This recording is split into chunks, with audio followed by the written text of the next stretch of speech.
ابھی ماہ رمضان ہے نا، تو ہر کسی کو عید لگانے کی فکر ہے، ہر کسی کو، وہ 20 20 گھنٹے بھی کام کرنا پڑے تو وہ خوشی کے ساتھ کھڑا ہوگا، 20 20 گھنٹے بھی، ہر کسی کو فکر ہے، وہ اس سے اس کو کوئی غرض نہیں ہے میں کیا کر رہا ہوں، وہ ملاوٹ ہو، وہ کام ناپ تول ہو، وہ جھوٹ ہو، وہ غیبت ہو، وہ رشوت ہو، وہ دفتر ہو، وہ بازار ہو، ہر کسی کو پڑی ہے کہ میں نے نا عید لگانی ہے، عید لگانی، خدا کی قسم تم نے کیا خبر، یہ رمضان کتنی مبارک گھڑیوں والا مہینہ ہے، اور میں کہتا ہوں عید لگانے سے پہلے رمضان کا مہینہ لگاؤ یار، پہلے رمضان لگاؤ یار، اس کی چوکھٹ پہ جھکو یار، وقت دو مسجد کو، اللہ کے گھر میں آ کے بیٹھو، دین سیکھو، قرآن پڑھو، تمہیں پتا چلے ہمارا دین اتنا سونا ہے، یہ اللہ کی بہت بڑی نعمت ہے، جہاں دروس قرآن ہو، جہاں دین کا فہم ہو، جہاں دین سیکھنے سکھانے کی بات ہو، یہ اس کا انعام ہے بہت بڑا ہمارے پاس۔ تو میں آپ سے یقین کریں گے درد دل سے بات عرض کرتا ہوں، ادھر آپ نے کئی مرتبہ یہ دیکھا ہمارے گاؤں میں اگر کوئی میلے ٹھیلے کا مزاج ہوتا ہے نا، تو جناب ساری ساری رات بھی گزر جائے تو ہمیں پرواہ نہیں ہوتی، ساری ساری رات بازاروں میں ہجوم ہے کہ دن گزرنے کا نام نہیں لیتا، شام ہو کہ دوستوں اور بیلیوں کے ساتھ گپے ہانکتے ہوئے ہمیں کوئی بھی کام یاد نہیں آتا، لیکن جب دین کا کام ہو، جب مسجد میں بیٹھنے کی بات ہو، ہمیں بڑے کام یاد آتے ہیں، جلدی اٹھ کے دوڑ لگا دے مسجد سے، پتہ نہیں باہر کیا ہونے والا ہے۔ اور آج خشیت الہی کے حوالے سے جو میں نے باتیں کرنی ہے، یہی بات پہلی روایت امام جلال الدین سیوطی نے بھی اس کو نقل کیا، حافظ ابن کثیر نے بھی اس کو نقل کیا، کہتے حضرت عمر فاروق کے دور میں ایک نوجوان تھا، اس کو مسجد سے بڑا لگاؤ تھا، مسجد سے اس کو بڑا پیار تھا، جب مسجد سے باہر نکل کے جاتا نا تو گلی میں ایک عورت اس جوان پہ فریفتہ ہو گئی، اور ایک دن نہ اس عورت نے بہانے سے اس جوان کو اپنی طرف مائل کیا اور جوان کو اپنے گھر میں بلایا، جب اس جوان کو بلایا نا تو دعوت گناہ دی، اس جوان کے دل میں خوف خدا آ گیا، ان الذین اتقوا اذا مسهم طائف من الشیطان تذکروا فاذا هم مبصرون، جو شیطان کے چھو جانے کے باوجود جو اپنے دل کو جھنجھوڑتے ہیں، جن کے دلوں میں خوف خدا پیدا ہوتا ہے، جو لرز جاتے ہیں کہ میرا اللہ مجھے دیکھ رہا ہے، میرا رب مجھے دیکھ رہا ہے، اللہ اکبر، پھر ان کے ساتھ رب نے وعدہ کیا وَلِمَنْ خَافَ مَقَامَ رَبِّهِ جَنَّتَانِ، اللہ فرماتا ہے دو جنتیں عطا کرو، تم اس دل میں خوف خدا کا نور تو لو، اللہ اکبر، اس جوان نے چیخ ماری اور بے ہوش ہو گیا، عورت نے جب دعوت گناہ دیا، اس جوان نے ایک چیخ ماری، بے ہوش ہو کے گر پڑا، میرا اللہ مجھے دیکھ رہا ہے، میرا رب مجھے دیکھ رہا ہے، اس بی بی نے اپنی ملازمہ کے ساتھ اس کو اٹھایا اور اس کے گھر کے دروازے تک چھوڑ کے چلے گئے، اس کے والد نے اس کو اٹھایا گھر لے گیا، تھوڑی دیر کے بعد ہوش آئی، باپ پوچھتا ہے پتر تیرے ساتھ کیا ہوا، اس نے کہا بابا نہ پوچھ میرے ساتھ کیا ہوا، بس خاموش ہو جا، باپ نے اصرار کیا تو بیٹے نے جو ہوا وہ بتایا، اور اس کے بعد پھر ایک چیخ ماری اور جان جان آفری کے سپرد کر، اس کے بدن سے روح نکل گئی، ان للہ و انا الیہ راجعون، اب تدفین کا ہی موقع تھا، تدفین کر دی گئی، صبح کا وقت ہوا، حضرت عمر فاروق نے پوچھا وہ جوان کدھر ہے، وہ مجھے نظر نہیں آ رہا، جس کو مسجد کے ساتھ بڑی لگاؤ، جو مسجد کے ساتھ بڑا پیار کرنے والا تھا، اسے بتایا گیا حضور وہ تو رات انتقال کر گیا، حضرت عمر فاروق ان کے گھر گئے، گھر جا کے ان کے باپ سے مخاطب ہو کے کہتے ہیں، اس جوان کے والد سے کہتے ہیں آپ نے مجھے اطلاع کیوں نہیں دی، آپ نے مجھے بتایا کیوں نہیں،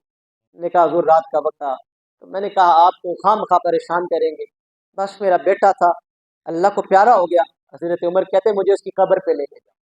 حضرت عمر فاروق کہتے ہیں مجھے اس کی قبر پہ لے کے جاؤ، حضرت عمر فاروق اس کی قبر پہ گئے، جس کے دل میں خوف خدا تھا،